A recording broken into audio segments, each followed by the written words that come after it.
Assalamu алейкум қазақ елі, сіздермен бірге қазақтың баласы YouTube каналы. Мен бүгін көп қозғала бермейтін және көп айтыла бермейтін тақырыпты қозғағым келіп отыр. Осы видеом егер ұнап жатса, сіздерге тіркеліп лайк басып кетіңіздер. Тіркелмеген жандар осы видеоны барлық группаларға, туған туыстарыңыздарға таратып, менің арнама қолдау көрсетулеріңізді сұраймын.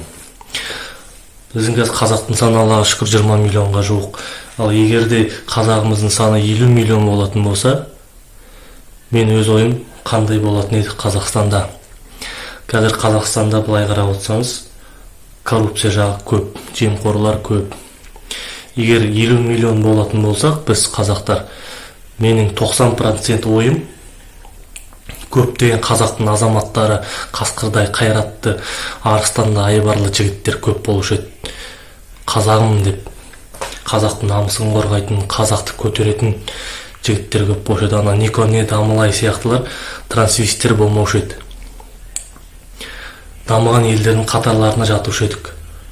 Ал енді соның 90%-тің ар жағындағы 10%-тің менің өзімнің жеке басым, егер 50 миллион болатын болсақ, біздің қазақтың саны, оның кем дегені 5-6 миллионы депутат, министрлер болушы еді. Өз тілін құрметтемейтін, өз тілін білмейтін, қазақты артқа қарай тартатын, жоқ дегенде 5-6 миллион сондай болушы еді. Және Никоне, Амылай сияқты трансвеститтер көбеюші еді. Және де қазір енді қай жерде жүрсең де, көрсең де квартира іздеп қаңғырып жүрген қазақтар бар ғой. Қазақтардың саны көп болушы еді, квартира іздеп жүрген жағдайлар дұрыс емес. Дамымаған елдердің қатарына да кіріп кетуіміз мүмкін еді, 50 миллион болсақ. Менің өз ойым, сол 100%-ның ішіндегі 10%-тік өзінің жеке басымдағы ойым.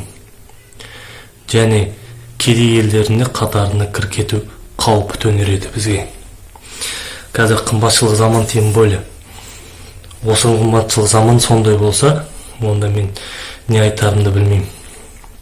Сондықтан қазір өзіміздің қазақтың саны аз, сондықтан бір-бірімізге поддержка беріп, қолдау көрсетіп, әрдайым бір-бірімізді қолдап жүрек, өзімізді өзіміз аяқтан шалмай қағайын.